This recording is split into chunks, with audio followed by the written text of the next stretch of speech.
সবাই কেমন আছো? একটা নতুন ব্লগ নিয়ে আবার এসে গেছি। আজকে হচ্ছে জন্মাষ্টমী।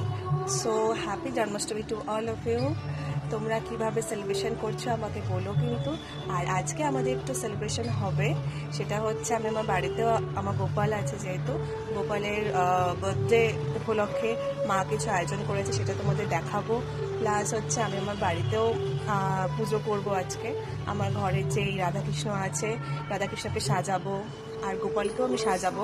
গোপালটা সাজাবো হচ্ছে আমি আমার বাড়িতে গিয়ে, আগে এই বাড়ি পুজোটা দিয়ে তারপর ওই বাড়িতে যাব। চলুন সব কিছু কিন্তু আপনাদের আমি দেখাবো।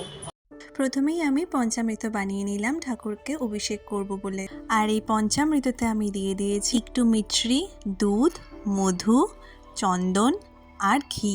জন্মাষ্টমী উপলক্ষে আমি ঠাকুরকে অভিষেক থেকে শুরু করে ঠাকুরের জন্য সুন্দর সুন্দর জামা গয়না কিনে তারপর ঠাকুরকে প্রসাদ বিতরণ করি। ব্যাস, এই ছাড়া আর কিছু আমি আমার নিজের মতো করে যেইটুকুনি পুজো করা যায়, মানে ঘরোয়াভাবে। আমি এছাড়া কোনো মন্ত্রতন্ত্র আমি সব জানি না। শুধু জানি এটাই যে ঠাকুরকে মন থেকে যদি তুমি ডাকো তাহলে কোনো মন্ত্রতন্ত্র দরকার লাগে না। আর এই যে ঠাকুরের জামা গয়না সব কিছু আমি কিনে এনেছিলাম কালকে রাতেই।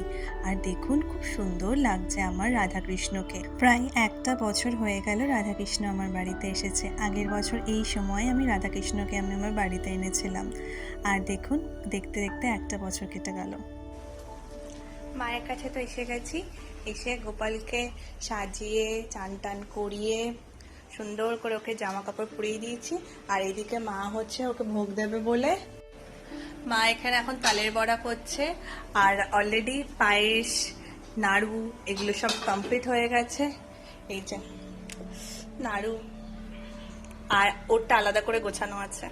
চলুন তাহলে এবার আপনাদের আমি দেখিয়ে দিই আমার ছোট্ট গোপুকে কিভাবে স্নান করালাম। আগেই তো ওই চন্নামৃতটা বানিয়ে নিলাম।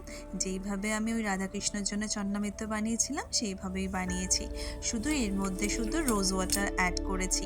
আমার এই ছোট্ট গোপাল আমার কথা একদম শোনে না, কিন্তু যখনই মা কিছু বলে ওকে ও ঠিক শুনে নেয়।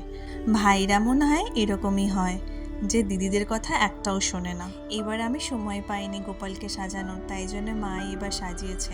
আমি শুধু এখন যেটুকুনি জামা কাপড় পরিয়ে সুন্দর করে গয়নাগাটি পরে যেইটুকুনি সাজাবো, কিন্তু আসল কাজটা কিন্তু মাই করে দিয়েছে।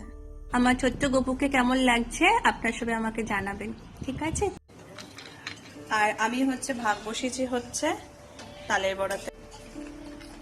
খুবই ভালো খেতে, মচমচে হচ্ছে, খুবই ভালো খেতে।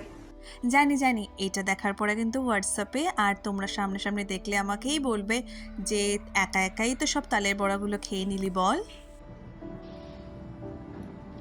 গোপু ভালো করে খা, ভালো করে খা। এই দেখো গোপালকে সুন্দর করে মা সাজিয়ে খাওয়াচ্ছে। অলরেডি খাওয়ানো হয়ে গেছে মায়ের, এবার গোপাল আস্তে আস্তে করে খাবে। গোপাল খেয়ে নিল, তারপর আমরাও বসে গেলাম লাঞ্চ করতে। আর আজকে আমাদের মেনুতে ছিল ভাত, ছোলার ডাল, আলু পোস্ত আর আলু পটলের তরকারি, চাটনি আর মিষ্টি পায়েস। এই ছিল আমাদের জন্মাষ্টমীর গল্প।